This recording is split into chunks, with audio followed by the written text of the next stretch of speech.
Hey everybody, it's your boy, and I think it's finally time we do another update on another story that I covered not too long ago, and that is the acquisition of Twitter by Elon Musk. Boy, isn't that a story? It was teased for weeks. Elon Musk buys a 9-point-something% share of Twitter, which makes him the biggest shareholder. Then there was a back and forth between him and the owners, and then also somebody else comes in to try and buy a bigger share, and then next thing you know, after hashing out a deal behind closed doors, next thing we know, he's buying it for $44 billion. And of course, the whole right, the whole centre right, and even some people on the left who are dissidents were amazed that this had happened. They were screaming for joy. They couldn't believe that Twitter may in fact be changing and there may be a light at the end of the tunnel. Of course, the communists in the meanwhile were reeing like they couldn't ree even more.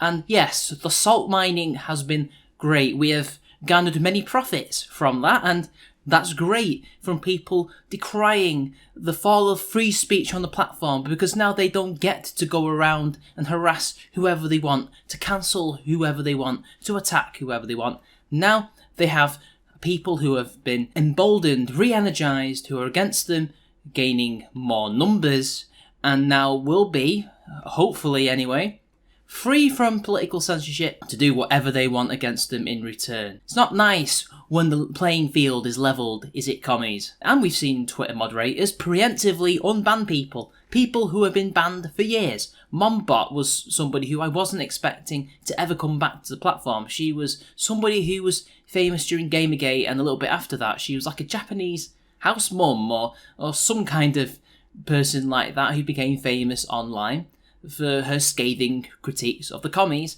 and got banned as a result of it, and now she's back. And even my old friend Asdaja had his Twitter account returned, and it's only a matter of time until potentially, if he wants to, Carl Sargon of Akkad and even Alex Jones or, God forbid, Donald Trump have their accounts returned, but that is if they want it to be the case. So you can see why the left would be really annoyed and start projecting and talking about how this is the end of free speech on Twitter. Now, free speech has a price. Well, unfortunately, when it comes to a private company that can do whatever they want, yeah. You see, now you can't use that argument. You can't suddenly become right-wing Ron Paul following libertarians and say that all these private companies can do what they want. You don't have that anymore. And yes, you can scream and ree that this is terrible, that he can't do that this is billionaires using their money to target the little man. But of course, that doesn't work, because a lot of you guys are billionaires, like a certain George Soros, who use their money to attack the little guys and do whatever they want. It don't work anymore, man. But, is this actually a victory for free speech? Well, I hate to say it, but this transaction that has recently taken place, this acquisition, it comes with some caveats. So for those of you who may not be in the know, there is a really good video by Serpent ZA. He is a fellow South African who made a video about Elon Musk's acquisition of Twitter and how it benefits the CCP.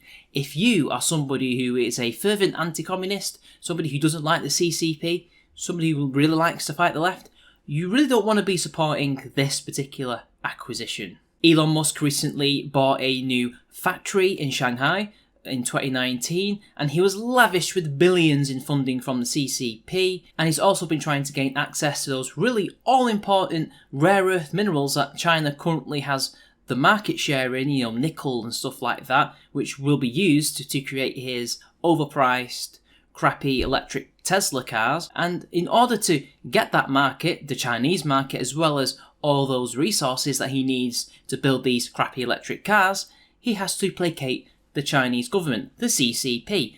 And that means doing their bidding, no matter what he owns. Elon Musk has many ties to the Chinese government. Not only does he have his gigafactory in Shanghai and various other plants operating within the borders of China, but the market for Tesla in China is the second largest outside the rest of the world. There's a lot of incentive for Elon to keep the powers that be in China very happy in order to continue to expand his business and, in fact, utilize the Chinese labor force. One only has to look at some of the interactions Elon Musk has had with the Chinese government in the past, praising the Chinese government on their 100th anniversary of the Communist Party, for instance. Deflecting any real criticism of the CCP whenever he's asked by journalists about the human rights abuses and other allegations against the Chinese government, building a showroom in Xinjiang at the height of the allegations of cultural genocide and all of the human rights atrocities that are going on right there.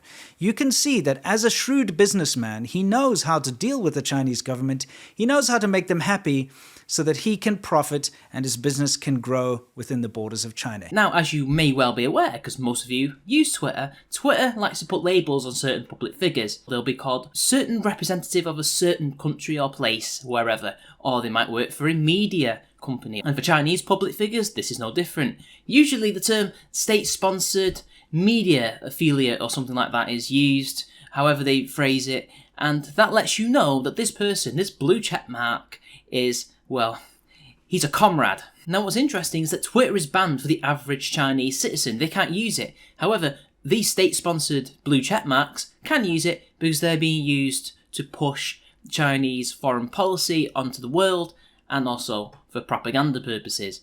They can do it, but the average Chinese person can't because they might end up getting certain ideas that the CCP don't want them to have. And now they have a sympathetic owner, because before that, Jack and this other guy who replaced him, although commies themselves, may not be entirely sympathetic to the CCP cause because it may actually affect their bottom line. Much like certain other American big tech companies, sometimes they do have their own skepticism in regards to government power and do value their own independence to some extent. They'll work with the state to do whatever if it benefits them, but if it doesn't benefit them, then we're going to have issues. Even Jeff Bezos weighed in and said, how much sway does the Chinese government actually have now that Musk runs Twitter? And that is, considering who it is, I know he's the competition for Musk, that is a very important question to ask. Will we be seeing a shift in Twitter policy where a lot of these pro-China accounts will be emboldened, they will be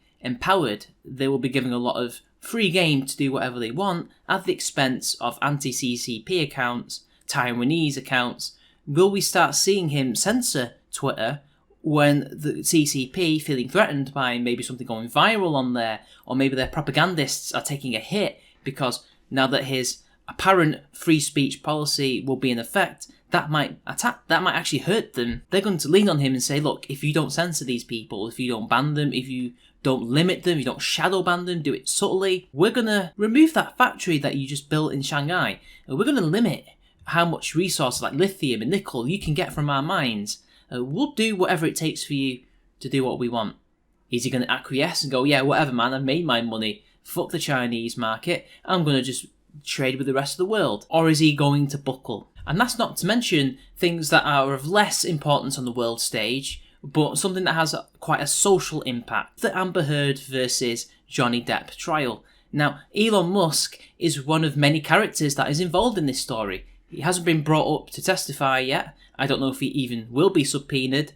But what will he do if this story starts to affect him personally? This has been constantly trending on Twitter.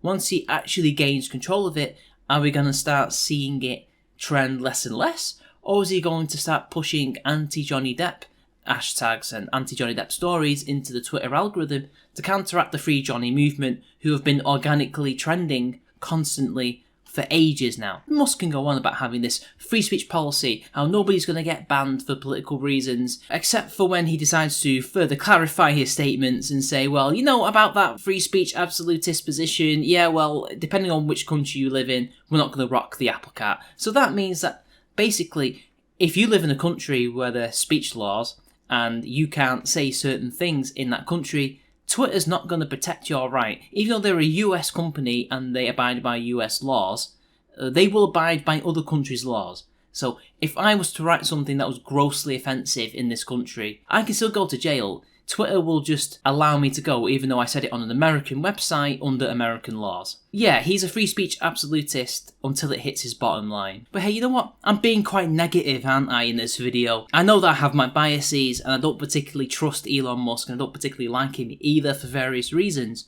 We don't actually know what's going to happen. It could be that maybe he reneges on a lot of those damage control tweets that he made, like I mentioned before, where he's saying, well, you know, I'm against censorship up until the law and whatever he said.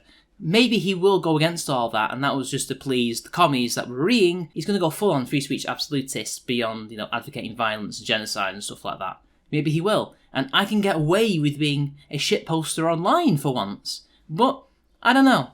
We'll find out when the actual acquisition takes place, when the money is laid on the table, and he becomes the CEO. We don't actually know what's going to happen until it happens. So, anyway, I'll keep an eye on it. I think everyone should not be jumping up and celebrating that Twitter has finally changed, things are going to get better, the old days of the internet are about to return. No, calm down. As I said in the previous video, temper your expectations. Because we've had many of these situations, these false dawns, where we assume something good is going to happen, and in the end, it's been thrown in our faces because, well, we trusted somebody a bit too much. We thought that an event would go this way when it went that way. I suggest that everybody just remain calm and see what happens. So until next time, it's been your boy, and I'll see you all later.